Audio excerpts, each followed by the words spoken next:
Welcome to the Rethink Leadership podcast with me, Jeremy Blaine.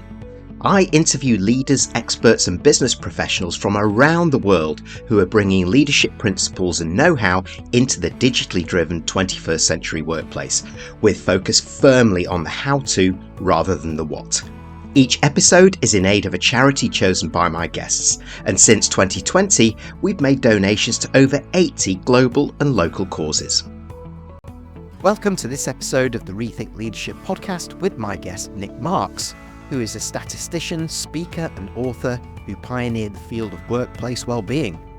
Nic's a sought-after international speaker, and in fact his TED Talk has been viewed millions of times, and his TEDBook A Happiness Manifesto helped put measuring national well-being on the global agenda. Today, as founder of Friday Pulse, he helps organisations improve team happiness through science-led feedback. Nic's work sits at the intersection of statistics, psychology and systems thinking. He brings evidence, empathy and optimism to his mission to make happiness at work something we can all take seriously. His new book, Happiness is a Serious Business, explores why happy teams perform better and how leaders can build the conditions for people and organisations to thrive. This episode is in aid of Médecins Sans Frontières, Doctors Without Borders, to which we've made a donation as a thank you to Nic for joining us. This magnificent organisation continues to support those in war zones, trauma, and in medical need everywhere. Nic, thanks very much for joining me. Please introduce yourself, your specialisms, and as pioneer in workplace well-being and happiness, tell us about that new book of yours, Happiness is a Serious Business.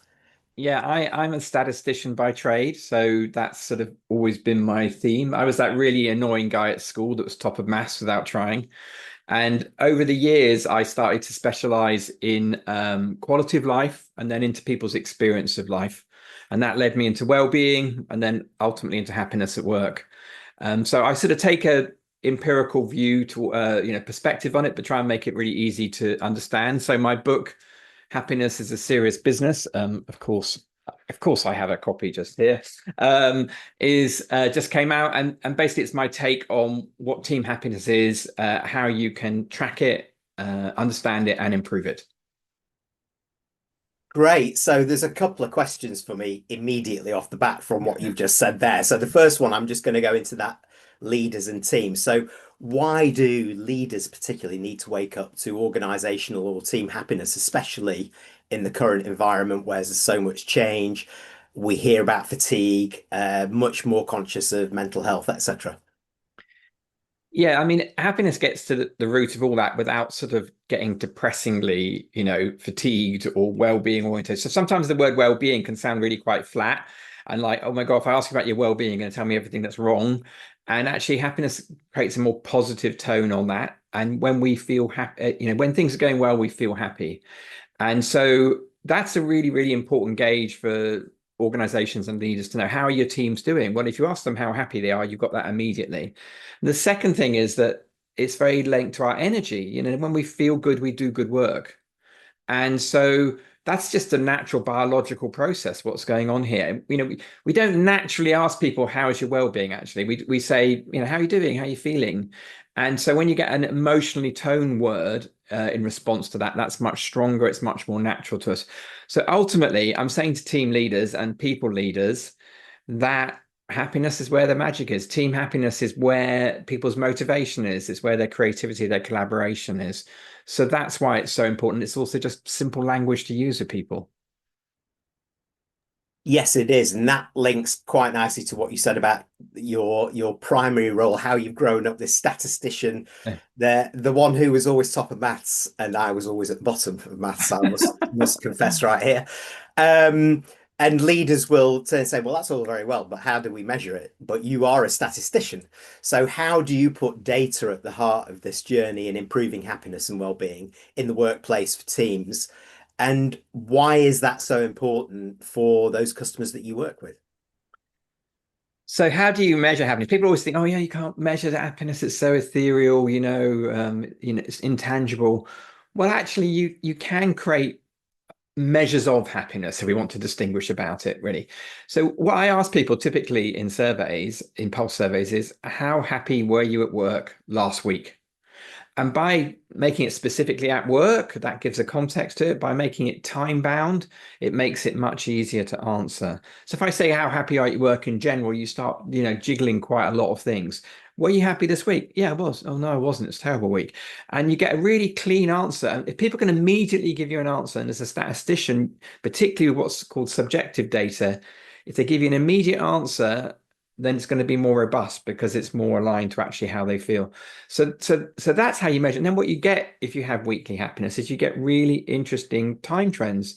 You immediately see if teams are struggling because they've had a dip. And the classic piece of data that shows that is actually if you track weekly happiness in the UK during COVID, where it absolutely plummeted. And extraordinarily, YouGov were conducting what they called the mood of the nation from mid-2019. And so they captured the whole real time of it. And you see basically, like we had waves of hospitalization and cases, you see an inverse wave of unhappiness in the UK. And that's the power of it, because it's a very simple metric. It's very, very relatable to people. It says something real, and you can improve it. So it's... Yeah, I like that. For me, I wrote the term that's out of the weeds measurement, because you're so right. When you said it, I realized what you meant, because if I went to a team member today and say, how are you doing in that project? How are you feeling about that? How are you feeling about this today? How are you feeling that today? You're getting all of these different metrics sort of coming in at once. But if you're just reflecting back in general, then it's had time to probably embed a little bit internally, and they can better come back to you. Am I right with that? Yeah, I mean, the time bound bit is really important, because if you ask people, you can just about ask people how happy you were this month. We just about remember that long. But after that, you're just into a sort of general feeling, which is not bad, but it's not going to be as responsive and dynamic. And what I'm actually interested is in creating indicator tools for people leaders that can give them real-time information on their teams. So that's why it becomes time bound.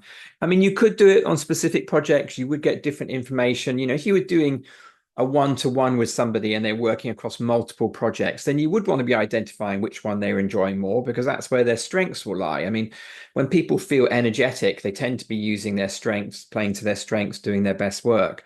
So you probably do want to know that. And if if a person's managing multiple projects for someone, they want to be making sure they're getting enough of what they love, that they've got energy across the thing. So you can think of happiness as like as a barometer of people's energy. Yeah.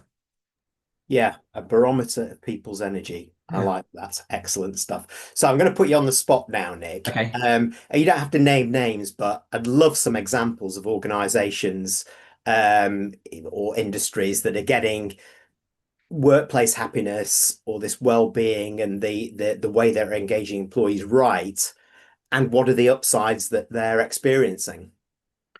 Yeah, we obviously work with a lot of clients. I mean, mainly SMEs, some larger organizations. And in fact, some of the larger organizations we probably had the best results for. We sell a platform, Friday Pulse, and SMEs find it easier to buy than larger organizations because of procurement and all sorts of other issues. And however, when we've worked with larger organizations, they're actually the ones with a lot of teams sort of stuck in okay.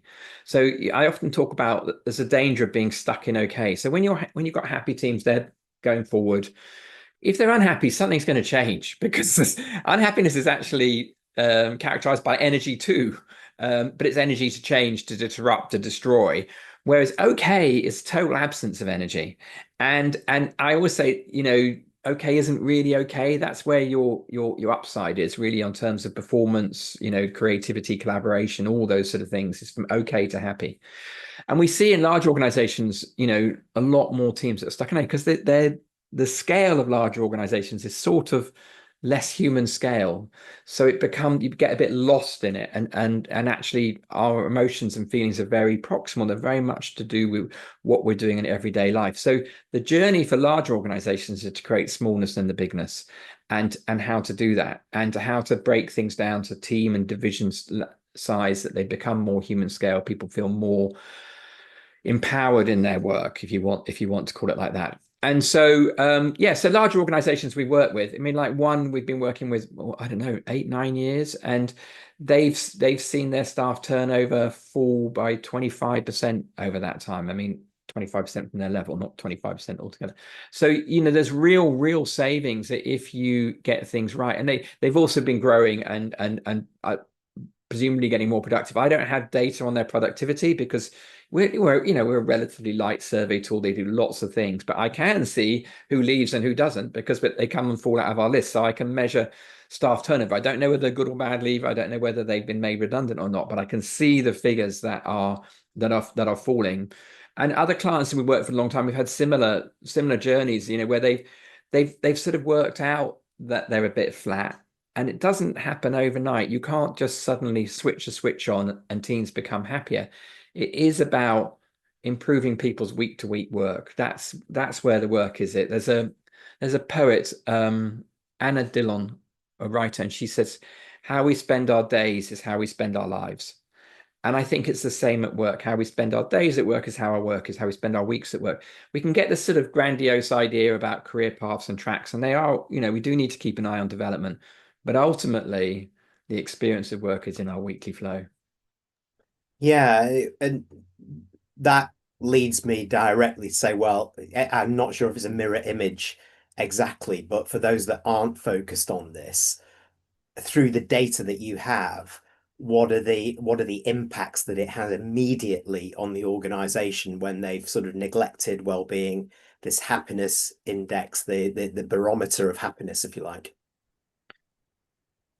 Well, they have to implement much more than the measurement. You know, I sometimes say that, you know, actions speak louder than measurement. You know, I can put the measurement in. That's, you know, it's not entirely non-trivial, but it's straightforward. But what they've got to do is get people to act on the insights. And so I created a methodology for our clients, which I call measure, meet, repeat. So we do a measurement. They need to meet about it, do some changes, they repeat that. And that cycle can go weekly, it can go monthly, it can go quarterly.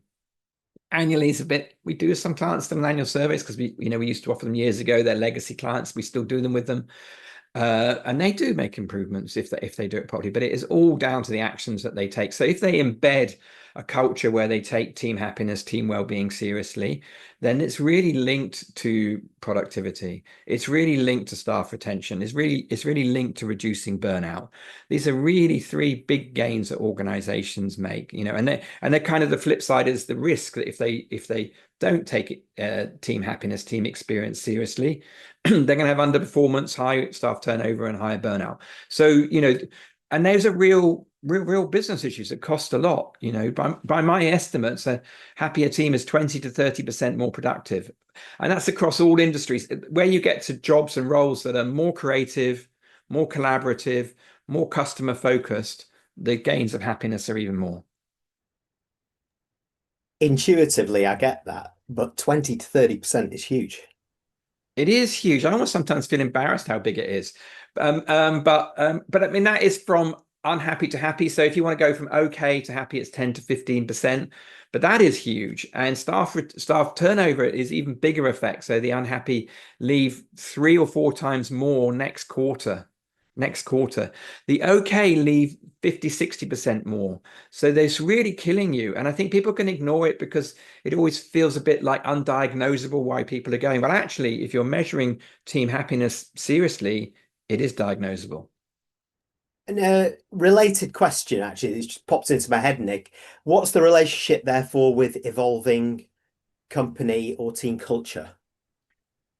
Yeah, culture it always feels a little mysterious. As what is culture? And it's quite difficult to find a good definition. There's one I quite like, which is the way we do things around here, which I think is quite a classic one. So it's definitely linked to behavior. I think culture, it's not just values on a wall, it's actually what people do. I define a great culture as being one that enables people and teams to be happy and successful. They need to be both of those things.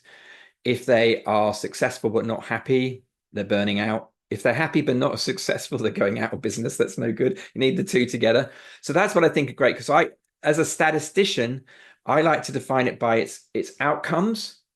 And then I look at the drivers of it. So most people, when they talk about great cultures, they start saying, okay, well, it's a culture where people respect each other, where they do this. And that's all fine. But what's the outcome from that? Well, the outcome is that teams are happier and more successful.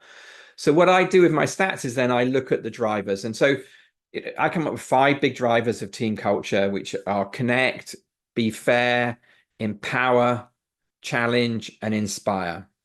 And that's not dissimilar from Maslow. It's not dissimilar from Daniel Pink or other people. It shouldn't be. We're all talking about the same thing.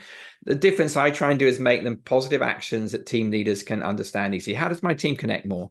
Are we treating people fairly? Are we empowering them? Are we challenging them, which always surprises people? But actually, happiness is about being stretched as well. We like to strive. We like to feel goals, achieve goals. I think sometimes we can get ourselves in a mess with the well-being agenda, that it's all about support, and and that's important. Psychological safety is important. It's an absolute baseline. But if people want to feel good, they've got to rise too. So you want that. And inspire is the last one. That's another rising one. So the challenge and the inspire ones are the rising, the empowering is the doing, and the connecting and being fair is kind of the safety and the sort of stability. Well, you've referred to a lot of the rich sort of research that you've got behind this. So let's just go into that a little bit further. So you founded the Centre of Wellbeing at the New Economics Foundation, to tackle these sort of areas, there's well-being, but mainly that core around happiness. So just tell us a little bit more about that and how you do it and how it benefits your clients. Yeah, so actually, New Economics Foundation was the role I did through the 2000s, which was about well-being and public policy. So New Economics Foundation was a think tank. I started my work on well-being there, and it was kind of unexpectedly successful. It started as a volunteer job, grew into an award-winning team, ended up advising the Blair and Cameron governments how to measure well-being, and I eventually did a TED talk on it in 2010. And then after that, I started thinking, policy is very slow moving, and you're quite removed from the impact. And I thought I'd like to do something with the next 10, 15 years of my career, which is more impactful. So I decided to choose work, and because I was just as critical about how organizations measured employee experience as I was governments measured population well-being. So I took those skills and put them into creating a business and mainly a platform for measuring and improving team happiness. But it's taken me, it took me sort of 7-8 years really to get a good methodology that I felt really comfortable, which is that measure meet methodology. It's got a lot of science behind it. And then I thought, okay, I better write a book now, and that's taken me 2 or 3 years. And now I'm really interested in embedding this in organizations, and probably larger ones than I've worked with. I think that, like I've started some work with an NHS trust, and they are just so thirsty for this because, they are fatigued and worn down, and they are decent, caring people, and perhaps they're not caring for their people enough. And actually, how do they do that whilst also driving performance? I think this is to find the alignment. What I'm really excited about this work is that there is an alignment between people's happiness and well-being needs and the business goals. It's what's also, as someone who's an applied researcher, is super interested in, is that the outcomes that you want to improve are very close to the mood. So you can look at, sales operators' mood this week, how much they've sold. That's statistically beautiful, but it's also really important performance-wise, because you can see that impact. And you start knowing that actually, if your salespeople feel good, they do get good sales figures, it makes you understand why you need to look after team happiness. Yeah, I understand that. And as you're talking, I'm going to just bring in another question, if that's okay, around individuals and environment, the environment where we find ourselves in. I just looking at you and nodding away, and then I noticed your bookshelf behind you, and I saw the orange books, the yellow books, the blue books, way neater than mine as well, which are all higgledy-piggledy. And I'm kind of thinking, right, okay, so what role does environment play in happiness for individuals, and therefore, how do individuals manage their own happiness as well and start flagging it or doing something about it when they know that they're going on a downtail? So we are individuals, but we are deeply relational. And so particularly our social environment is hugely, hugely important on us. The broader environment is too. The bookshelves is courtesy of my wife, who is an artist, and she said, "Oh, you should put your book." Well, actually, we've only been together 10 years, right? We're not a first marriage. And the first time I walked into her sitting room, her books were all color coded, and I was like, "What? You know, are they not done by subject?" But bless her, she knows exactly what color each book is. That's just how her brain works. And so when we were doing this, she said, "Oh, you should make your backdrop like this." So it's just for the aesthetic of it. It's rather beautiful, and I do now know where the books are. But environment does play a role. So we know that people who work in offices with windows actually are happier at work if they use plants. So there are absolutely effects of this. There's a lot of data on it in hospitals about recovery time if you've got windows and plants and things like that. So when environments look rubbish, crime is also related, number of trees in estates. So these are important factors. But what's even more important is the social environment. And so at work, there's a lot of emphasis on personal well-being. There's very little on teams. And actually, I would say one of the big insights from my book, I've got a chapter on it at the end, which I say is that I think organizations should appoint heads of team experience. I don't think they should appoint chief happiness officers. I think that sounds gimmicky, right? Health and well-being, physical health is important, but teams is really where it's at.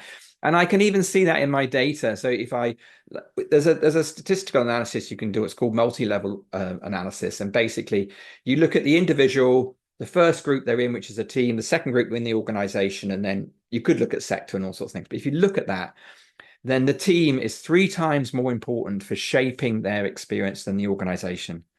So the old adage that people join organizations and leave managers kind of comes out in the data. But what I would say is that is an organizational failure because they are not supporting their managers. They're not helping them be consistent. They're not promoting them for people skills, which are not soft. They are essential, but it shows how important the team milieu is for it. There is still a lot down to the individual. So if I look at my data and I'm looking at the difference in happiness between people, I probably got 50-60% of the variance, which is individual rather than group. But that is still not just about the individual that they can change. Some of it's going to be genetic for them. They're going to be positive, negative people. Some of it is going to be their home life spilling into where they are. And then the rest is going to be about role fit and about how they're doing in that and how they're supported with that. So there can be people within the same team who are happy and unhappy. That can happen. It's just more of them are. So there's a lot of complexity going on. So there is absolutely some responsibility for individuals, but the environment more broadly shapes us more than we think it does.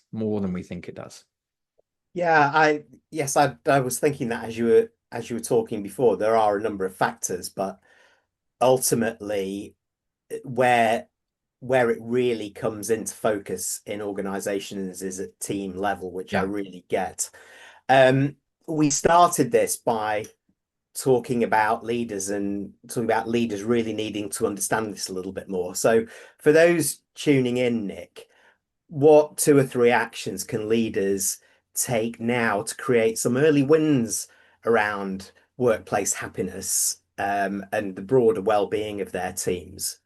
Yeah, I always recommend something really, really simple, that one of the best ways of building a happy team is to reduce friction in their work and increase flow, if you take an engineering analogy. And the way that you put that into action is every Monday morning, have a meeting and ask everybody in your team, what went well last week for you? What was a success for you? And so start with those positives and celebrate them, because too often at work, we go from one challenge to the next. We don't stop and pause, but actually take time to recognize what's going well and build on that, because what's going well is the strengths of your team and you want to grow that more.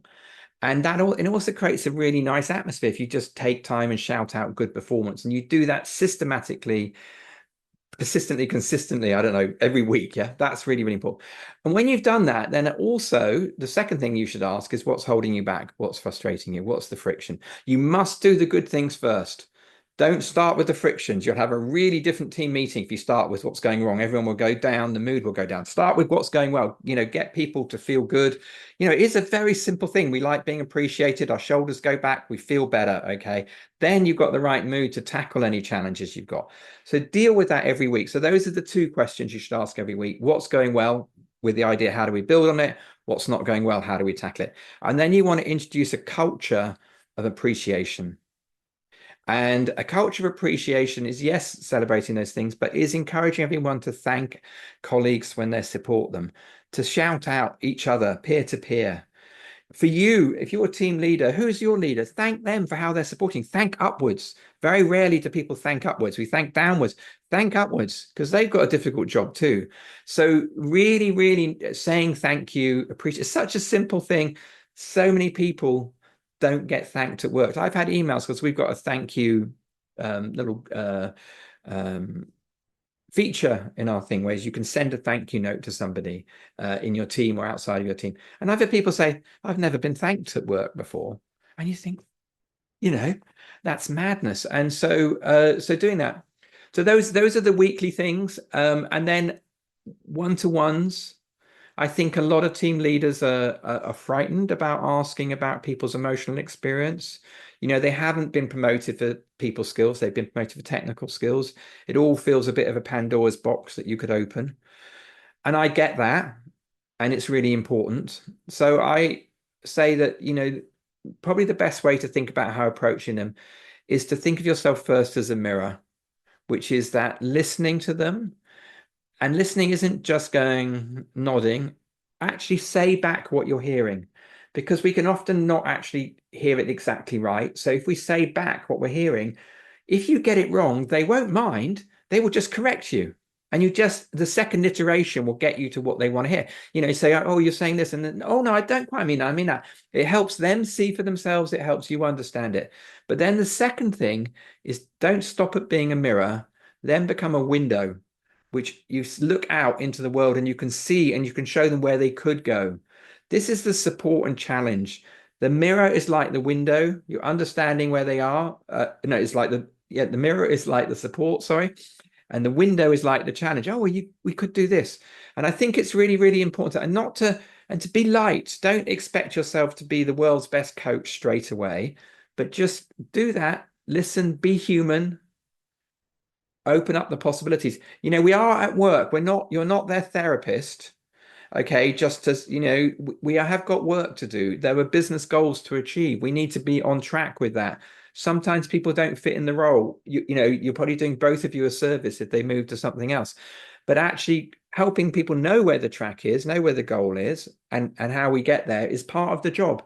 And listening to them is the start of that. So those are the two big things. Those two questions: what's going well, what isn't. Get a culture appreciation in the one-to-ones. Think of yourself as like a mirror and a window. Yeah, and I like the analogy of the friction and the flow as well. Yes. Within that, and how that can work. I really get that. Well, I have a full page of notes here. I'm absolutely sure those tuning in have too. And sadly, we've come to the end of our conversation. So, Nic, how do people find out more about what you're doing? How do they get hold of your book, Happiness is a Serious Business? And how do they continue the conversation with you? Yeah, so, Happiness is a Serious Business on Amazon. It was, bestseller in its first couple of weeks, which is good. And then I'm on LinkedIn is the easiest place to find me. Nic, no K, Nic Marks. NicMarks.org is my website, and FridayPulse.com is the platform that I've designed that basically operationalizes all of this systematically through organizations. So that's really things. And I'm doing, keynotes, online talks and masterclasses, particularly with larger organizations. Masterclasses work well. They don't want to go straight to a measurement tool. So that's what I'm in the market for. Great. Well, Nic Marks, thanks very much for joining me. Thank you. Thanks for tuning in to the Rethink Leadership podcast with me, Jeremy Blaine. Please like, comment and support us on your favourite platform, and subscribe to our YouTube channel where you can watch as well as listen to each episode.